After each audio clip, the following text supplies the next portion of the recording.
Imagine living in a floating brothel in one of the dirtiest harbors on Earth, surrounded by smugglers, pirates, gambling dens, and violent criminals, and somehow rising from that world to command one of the largest pirate empires in human history. A woman named Ching Shih did exactly that. At her peak, she controlled more than 1,000 ships and 80,000 pirates across the South China Sea. Entire coastal villages paid her protection money. Imperial navies failed to destroy her. One admiral reportedly killed himself after losing to her fleet, and unlike almost every pirate who ever lived, she was never captured, never executed, never hunted down at the end of a rope.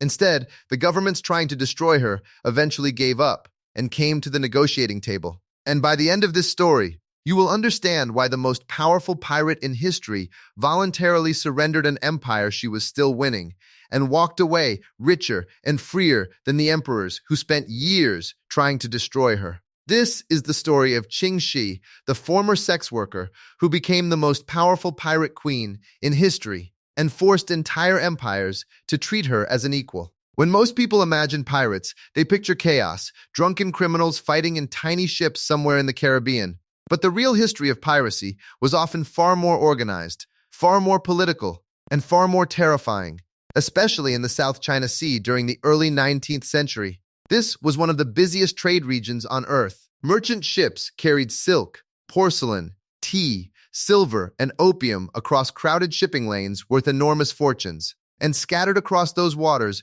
were pirate fleets so large they sometimes rivaled national navies. At the center of that violent world was a woman historians now call Ching Shih. Before she ruled the sea, she likely worked aboard one of Canton's floating brothels, crowded vessels moored tightly along polluted harbor waters, beside gambling dens, black markets, and pirate crews returning from raids. It was a brutal environment. And somewhere inside that chaos, Ching Shih met a feared pirate commander named Chang Yi. He already controlled a growing pirate coalition. But Ching Shih was not interested in becoming somebody's obedient wife. When Chang Yi proposed marriage, she reportedly accepted, under one condition. She demanded shared authority over the fleet and equal say in military decisions. That detail matters, because this was not a rescue story. It was a political alliance. And together, they transformed the Red Flag Fleet into one of the most dangerous pirate organizations the world had ever seen. Their ships spread across the South China Sea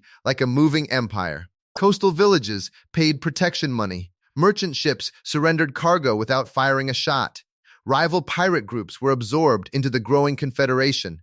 At its peak, the Red Flag Fleet controlled more ships than many national navies of the time. And then, suddenly, everything should have collapsed. In 1807, Chang Yi died unexpectedly during a storm near Vietnam. The moment he died, the entire pirate confederation should have exploded into civil war. Thousands of armed men, competing captains, no clear successor. Any hesitation could have shattered the fleet overnight. But Ching Shih moved faster than everyone around her. Immediately, she secured an alliance with Cheng Pao, Cheng I's adopted son, and one of the fleet's most respected combat commanders. He controlled loyalty among the fighters. She controlled the political structure, the finances, and the supply lines. Together, they stabilized one of the largest pirate organizations on Earth before rivals could react. And then Ching Shih did something almost no pirate leader in history had ever successfully done. She imposed order. Most pirate crews were unstable, violent men held together by temporary greed.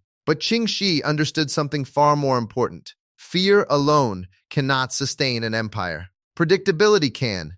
According to translated Qing dynasty records studied by historian Dr. Diane Murray, Ching Shih enforced an internal legal code so strict that her fleet operated less like a criminal gang and more like a military state. Stealing from the communal treasury was punishable by death. Disobeying direct orders could result in public execution. Pirates caught hiding plunder from the fleet could be beheaded in front of the crew. And the rules applied to everyone, even captains. That consistency mattered. Random violence creates chaos. Controlled violence creates systems. Her laws regarding female captives were also unusually strict for the era. Assault carried the death penalty. If a pirate chose to marry a captive woman, he was legally required to remain faithful to her. Ching Shih understood something many rulers throughout history never fully grasped. Uncontrolled brutality eventually destroys the system that benefits from it. So she controlled it.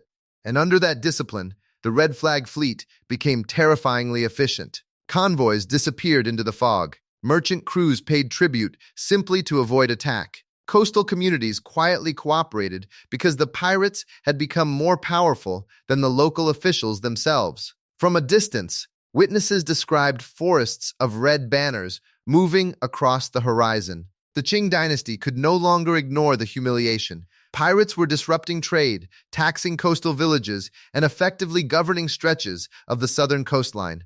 The emperor ordered the imperial navy to destroy the Red Flag Fleet once and for all. It did not go well. In one engagement near the Pearl River Delta in 1809, a government fleet of over 100 vessels sailed directly into an ambush. Ching Shih's commanders had positioned their ships inside the shallow coastal maze, waterways the larger imperial vessels couldn't navigate. Pirate crews swarmed the government ships from smaller, faster junks. Several warships were captured intact. Their cannons, ammunition, and supplies were transferred directly into the Red Flag Fleet. Their surviving sailors were given a choice: join or die. Most joined. The imperial commander returned to Canton in disgrace. He was not the last. Over several years of failed campaigns, the Qing government burned through admirals, money, and ships trying to dislodge a fleet that simply refused to stand and fight on anyone else's terms. Desperate, the Qing government eventually sought outside help,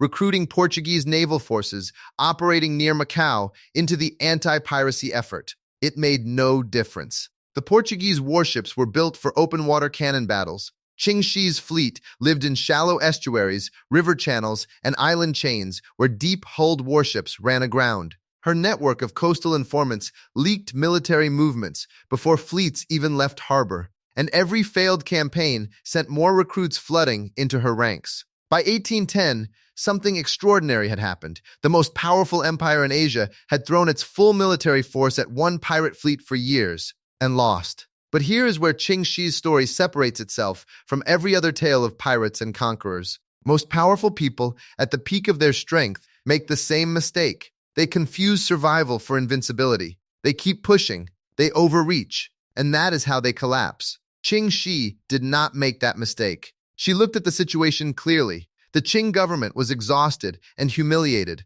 Her fleet had absorbed years of fighting and was still intact. But she also understood that endless war grinds down even the strongest army eventually. Supplies get harder to move. Commanders get tired. One bad storm, one betrayal, one unlucky engagement, and decades of power can evaporate in an afternoon. She had leverage.